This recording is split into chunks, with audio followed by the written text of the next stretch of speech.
తిరుపతిలో దారుణ ఘటన చోటు చేసుకుంది. భర్త సుఖం కోసం తన స్నేహితులకు గంజాయి అలవాటు చేసి ఆ తర్వాత డబ్బుల కోసం బ్లాక్మెయిల్ చేసింది ఓ భార్య. నగరంలోని ఓ ప్రముఖ యూనివర్సిటీలో బిఎల్ ఫైనల్ ఇయర్ చదువుతున్న ప్రణవ కృష్ణారెడ్డి అనే మహిళ కర్నూలుకు చెందిన తన స్నేహితురాలికి గంజాయి అలవాటు చేసింది. తరచూ తన ఇంటికి తీసుకెళ్లి తినే బిర్యానీలో గంజాయి కలిపి పెట్టి అలవాటు చేసింది.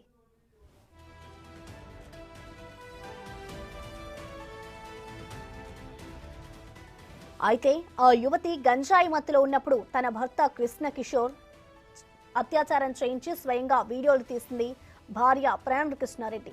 తర్వాత ఆ వీడియోలు ఫోటోలు యువతి అన్నకు కుటుంబ సభ్యులకు కాబోయే భర్తకు పంపి డబ్బుల కోసం బ్లాక్మెయిల్ చేయడం మొదలుపెట్టారు భార్యాభర్తలు.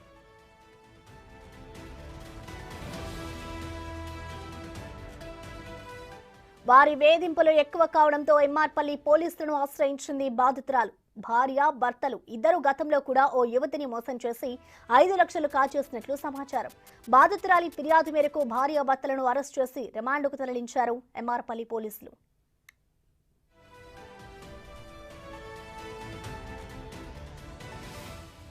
దీనిపై మరింత సమాచారాన్ని మా ప్రతినిధి దామోదర్ అందిస్తారు. దామోదర్, చెప్పండి, ఈ ఘటనకు సంబంధించిన డీటెయిల్స్ ఎలా ఉన్నాయి దామోదర్?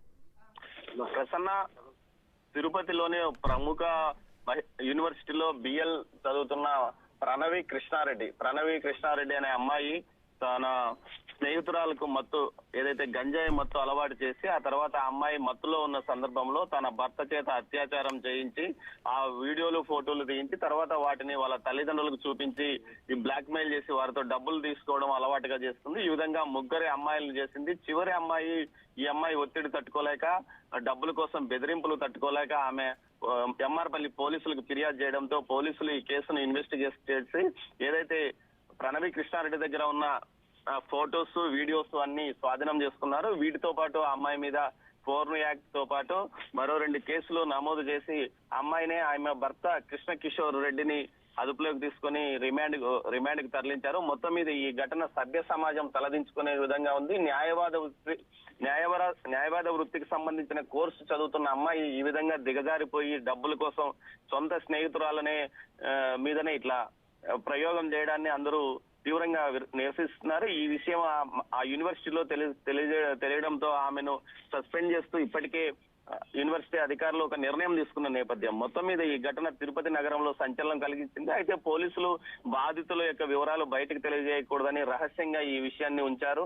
మొత్తం మీద ఈ ఘటనకు సంబంధించి మరింతగా విచారణ జరుగుతుంది. ఈ ముగ్గురే బాధితులు ఉన్నారా, మరికొంతమంది బాధితులు ఉన్నారా అన్న విషయం మీద ప్రత్యేకంగా పోలీసులు ఒక బృందాన్ని కూడా ఏర్పాటు చేసిన పరిస్థితి కనిపిస్తుంది ప్రసన్న. దీంతో పాటు తిరుపతి నగరంలో పెద్ద ఎత్తున గంజాయి అమ్మకాలు ఏ విధంగా కొనసాగుతున్నాయో ఈ ఘటన మనకు సాక్ష్యాధారంగా నిలుస్తుంది ప్రసన్న. Thank you Damodar.